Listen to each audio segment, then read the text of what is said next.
জনপ্রিয় ভৌতিক লেখক দুর্জয় শাকিলের এবারের ঢাকা বই মেলায় দুটি নতুন বই প্রকাশিত হয়েছে। রহস্যঘেরা ভৌতিক বই বিড়াল কন্যা ও জিনের ভয়ঙ্কর সব গল্প নিয়ে লেখা বই অভিশপ্ত মুনাকবার।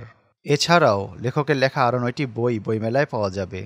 বইগুলোর প্রাপ্তিস্থান ঢাকা বইমেলা, কলি প্রকাশনীর 489, 490, 491 এবং 492 নম্বর স্টলে, চট্টগ্রাম বইমেলা কলি প্রকাশনীর 106 নং স্টলে, চাঁদপুর বইমেলা চাঁদপুর আউটার স্টেডিয়ামে অনুষ্ঠিত বইমেলায় 1 এবং 2 নম্বর স্টলে বইগুলো পাওয়া যাবে।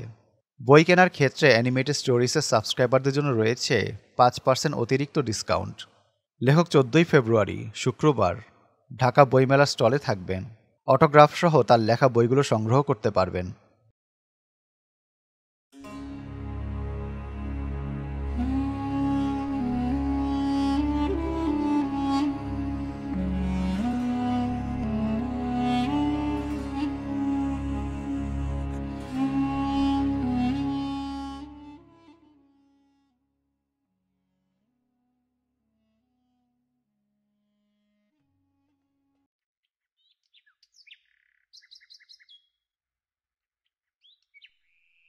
বিশ্বাস করো আপু, আমি কিচ্ছু জানি না এই বিষয়ে।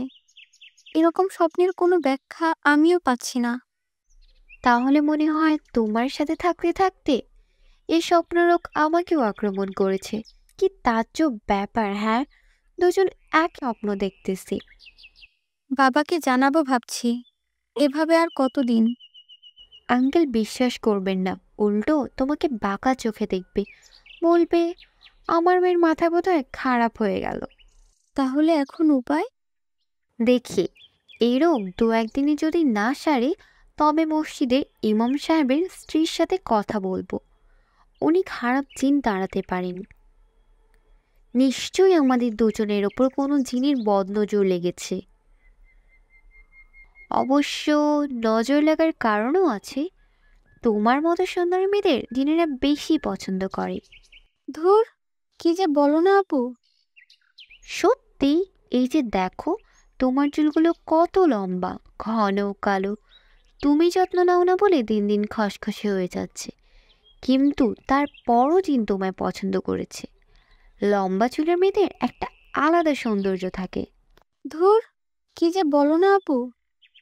ও জানি না, আমারও ছিল লম্বা চুল রাখার, কিন্তু চুল আমার বড়ই হয় না। তুমি মনে হয় এমন লম্বা চুল দাদির কাছ থেকে পেয়েছো, তাই না? না। তাহলে কার কাছ থেকে এমন সুন্দর ঘন কালো চুলের অধিকারী হলে?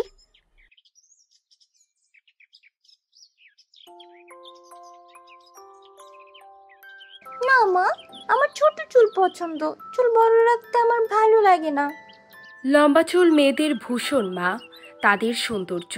দেখো তোমাকে এখন কত সুন্দর লাগছে, যখন আরো বড় হবে তখন আরো সুন্দর লাগবে। তোমার মতন, তাই না মা? আমার মেয়ে আমার থেকেও বেশি সুন্দরী হবে। এই ক্লিপটা লাগিয়ে দাও তো মা, আমি বাবাকে গিয়ে দেখাবো। বাবা বলেছে সুন্দর করে সেজে আসতে। দিচ্ছি, আর বাবার সাথে একদম দুষ্টুমি করবে না, ভদ্রমের মতন থাকবে, নজর না লাগো আমার কলিজার টুকরা। দিদি, এই দিদি, কোথায় হারিয়ে গেলে তুমি? হ্যাঁ হ্যাঁ, বলো আপু। কোথায় চলে গিয়েছিলে? কোনো রাজকুমারীর কথা মনে পড়েছিল বুঝি? না আপু, তেমন কিছুই না। আমি আসলে সাবিনা রে, তুই জলদি আয়। তোর দাদাই কেমন জানি করতেছে, বারবার তোর নাম ধরে ডাকতেছে। শরীরের অবস্থা ভালো না। দাদু? দাদুর কি হয়েছে? তুই তাড়াতাড়ি আয় মা। সাবিনা দ্রুত বিছানা থেকে নেমে রুম থেকে বেরিয়ে যায়। পিছু পিছু যায় দ্বিতীয়। একচালা একটা খড়ের ঘর, তার সামনে জটলা করে দাঁড়িয়ে আছে কিছু মানুষ, তাদের মাঝে নিদারুণ কৌতূহল। ভিড় ঠেলে ভেতরে চলে যায় সাবিনা। পিছু পিছু যায় সে আগন্তুক মহিলা আর দিথি। সাবিনার দাদু বিছানায় শুয়ে আছেন। কিছুক্ষণ পর পর সাবিনার নাম ধরে মৃদুস্বরে ডাকছেন। বিছানার এক কোণে বসা এক মহিলা সাবিনাকে বলে উঠল, হঠাৎ কইরা শরীর ছাইরা দিছে, হাতে পায়ে তেল মালিশ করছি, তাও উন্নতি নাই। সাবিনা দ্রুত তার দাদুর পাশে গিয়ে বসে। দাদু, দাদু কি হয়েছে তোমার? আমার আমার হাতে আর সময় নেই রে।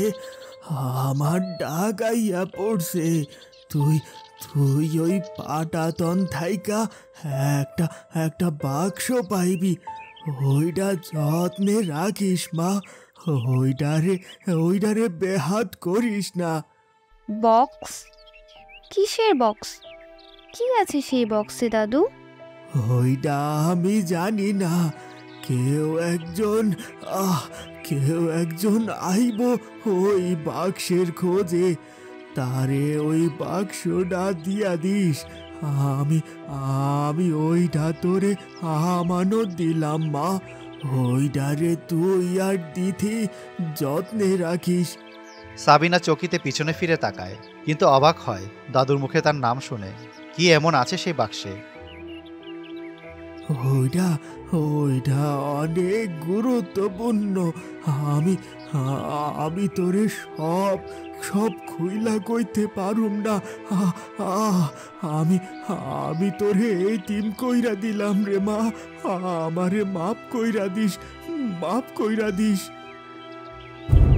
সাবিনার দাদু মারা যান। সাবিনা কান্নায় ভেঙে পড়ে। দিঠি সাবিনাকে সামলানোর চেষ্টা করে।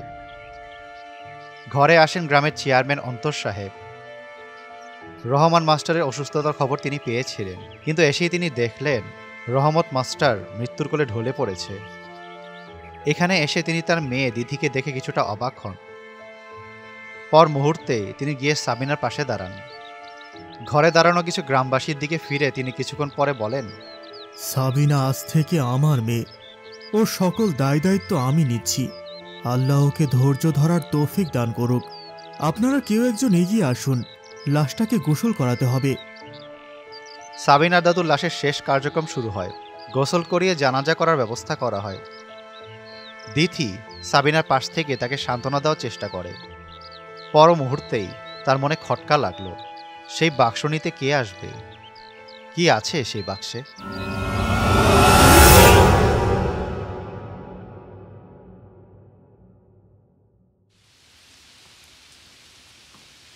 বৃষ্টি মাথায় নিয়ে নয়ন চলে আসে উত্তরপাড়ার ফল বাগানে। সারি সারি গাছের সমারোহ, মুষলধারে বৃষ্টি হচ্ছে, সাথে গা কাঁপানো ঠান্ডা বাতাস। দূরে কোথাও বজ্রপাতের শব্দে নয়ন কেঁপে উঠল। তাকে দ্রুত বড় গাছটার দিকে যেতে হলো। সেখানে তার আদেশদাতা তার অপেক্ষায় আছে। কিছুক্ষণ হাঁটার পর সে দূরে একজনকে ছাতা হাতে দাঁড়ানো অবস্থায় দেখতে পায়। ওই তো তার আদেশদাতা। নয়ন দ্রুত পলিথিনে মোড়ানো ফাইলটা নিয়ে সেই লোকটার পেছনে এসে উপস্থিত হয়। তারপর বলে, স্যার স্যার স্যার এই যে ফাইলটা। দৌড়ে আসা নয়ন হাঁপাচ্ছে। তার শরীর বৃষ্টিতে ভিজে একাকার।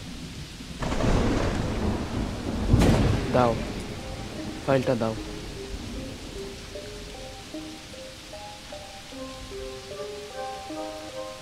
রাহাত ফাইলটা নিয়ে ঘুরিয়ে ফিরে দেখতে লাগলো। পকেট থেকে কিছু 500 টাকার নোট বের করে এগিয়ে দিল। মুখ বন্ধ রাখবে, ঘুণাক্ষরেও যেন কেউ টের না পায় ফাইল থানায় নেই। আমি আজ রাতে তোমাকে নকল ফাইল দিয়ে দিব, সেটা যথাস্থানে গিয়ে রেখে আসবে। বুঝতে পেরেছ? ওকে স্যার, আপনি কোনো চিন্তা করেন না, সব কাম ঠিক মতো হইয়া যাইব। রাহাত পরবর্তীতে আর কোনো উত্তর দেয়নি। সে চলে যায়। রাহাতের প্রস্থান নিশ্চিত হতেই নয়না বিপরীত রাস্তা ধরে বৃষ্টি মাথায় নিয়ে চলে যায়।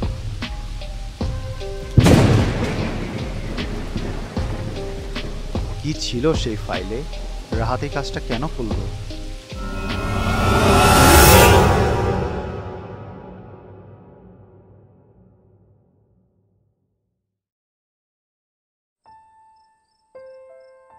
পঁচিশে ডিসেম্বর 1996। অন্ধকার ঘরে একটা ম্যাচের কাঠি জ্বলে উঠল। তাসনুবা সেই জ্বলন্ত কাঠি নিয়ে হারিকেলের শলাকে আগুন ধরিয়ে দিল। ধীরে ধীরে আলোক উজ্জ্বল হলো ঘরের একাংশ। বিছানায় এসে বসল তাসনুবা। নোমান ঘুমিয়েছে, রাতও হয়েছে অনেক, কিন্তু তারপরও ঘুম নেই তাসনুবার চোখে। মনে ঘুরপাক খাচ্ছে নানা রকমের চিন্তা। সেদিনের আল্ট্রাসোনোগ্রাফির রিপোর্ট তারা পায়নি, কিন্তু সে তো মনিটরে দেখেছে ওইটা কোনো ভ্রূণের আকৃতি হতেই পারে না। তবে কি আছে তার শরীরে যেটা বাচ্চা হয়ে বেরিয়ে আসা অপেক্ষা করছে? স্বাভাবিক কিছু, নাকি হঠাৎ কিছু শব্দ ভেসে এলো তার কানে?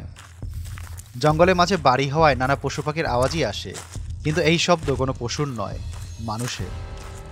কেউ শুকনো লতাপাতা মারিয়ে হেঁটে আসছে। না, হেঁটে নয়, দৌড়ে আসছে। হঠাৎ সেই শব্দ মিলিয়ে গেল। কিছুক্ষণ নীরবতা, অতঃপর আওয়াজ আসলো দরজা খোলার। পায়ের আওয়াজে অনুধাবন করা যায় কেউ বা কারো রুমে এসে কিছু নিয়েছে অথবা কিছু রেখেছে। তারপর ফিসফিসিয়ে কিছু কথা বলে আবার রুম থেকে দৌড়ে বেরিয়ে গেছে। আবারও সেই শুকনো পাতা মারিয়ে চলার শব্দ। কিছুক্ষণ পর আবার সব শান্ত। তাসনুবার মনে কৌতূহল জাগে। তার রুমে ঘড়ি নেই। আন্দাজে সে সময় নির্ধারণ করার চেষ্টা করলো। হয়তো রাত 1টা কি 2টা বাজবে। তাসনুবা পেছনে ফিরে একবার নোমানের দিকে তাকায়। ছেলেটা গভীর ঘুমে আচ্ছন্ন। সে উঠবে না। তাসনুবা উঠে দাঁড়ায়, হারিকেন হাতে নিয়ে বাইরে যাওয়ার সিদ্ধান্ত নেয়। নিঃশব্দে দরজা খোলার চেষ্টা করলেও পুরনো দরজা তার কথা শোনেনি। মৃদু আওয়াজ হলো তাতে। তাসনুবা হারিকেন হাতে নিয়ে বারান্দা ধরে হেঁটে চলেছে। উঠোনে পড়েছে চাঁদের জ্যোৎস্না। বাতাসে ভাসছে চাপা ফুলের নিদারুণ সুবাস। হিমময় এক আবহ চারপাশে। সাদা শাড়ি পরা তাসনুবাকে যেন লাগছে এক অতৃপ্ত আত্মা, এক আলোকিত নূর। বারান্দার শেষ প্রান্তে তার শ্বশুর শাশুড়ির রুম। 3 রুমের বাড়িটায় প্রথম 2 রুমের একটাই সে, আর অপরটায় তার স্বামী নকিব থাকে। তৃতীয় ঘটে রুম বেঁধেছে তার শ্বশুর শাশুড়ি। আশ্চর্যের বিষয়, সে রুমের দরজা খোলা। ভিতরটায় ঘন অন্ধকার। কিছুটা ভয় লাগছে তাসনুবার। 9 বছর হলো সে বিয়ে করে এই বাড়িতে এসেছে, কিন্তু এখনো পর্যন্ত সেই রুমে তার পা পড়েনি। সব সময় হয় শ্বশুর না হয় শাশুড়ি সে রুম পাহারা দিত। আজও কি কেউ ভেতরে আছে? কিন্তু সে স্পষ্ট শুনেছে একজোড়া পায়ের দৌড়ে পালিয়ে যাওয়ার আওয়াজ। এই মোক্ষম সময় রুমের ভিতরে গিয়ে দেখতে হবে আদতে কি আছে এই অষ্টম আশ্চর্যের অভ্যন্তরে। তাসনুবাসী রুমে প্রবেশ করতেই নাকে লাগলো উটকো এক বিশ্রী গন্ধ, যেন পচা গলা ভুঁড়ি ঘরের নানান জায়গায় ছড়ানো। কিন্তু না, রুমটায় তেমন কিছু দেখা মিলছে না। একটা বিছানা, একটা টেবিল এবং একটি সুবিশাল স্বর্ণখচিত আলমারি। হঠাৎ তাসনুবার চোখ আটকে যায় বিছানার উপরে রাখা একটা বাক্সের উপরে। সে এগিয়ে গিয়ে সেটা হাতে তুলল। তাসনুবা খোলার চেষ্টা করছে সেই বাক্সটা। তখনই হঠাৎ 2জন লোকের ফিসফিস কণ্ঠ ভেসে আসে তার কানে। 2জন লোক জঙ্গলের দিক থেকে হেঁটে বাড়ির দিকেই আসছে। নিশ্চয়ই তার শ্বশুর শাশুড়ি।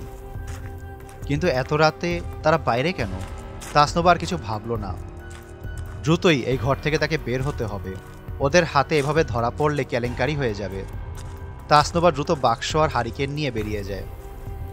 বারান্দা দিয়ে হেঁটে চলে যায় তার ঘরের দিকে। তাসনুবা ঘরের দরজা বন্ধ করে দেয়। বিছানায় বসে হাঁপাতে থাকে। খুব জোর বাঁচা বেঁচে গেছে সে। আর একটু হলেই যেন প্রাণটা বেঘরে হারাতো। হারিকেন টেবিলের উপরে রাখলো। তার উপরে রাখলো সেই রহস্যময় বাক্সটাকে। হঠাৎ যেন তার হৃস্পন্দন বেড়ে যায়। কেউ তার দরজার বাইরে পাইচারি করছে। হ্যাঁ, সে স্পষ্ট সেই ছায়া উপলব্ধি করছে। বাইরে কে হতে পারে? আবারও কি সেই রাক্ষস? তারা কি জেনে গেছে বাক্সটার ব্যাপারে?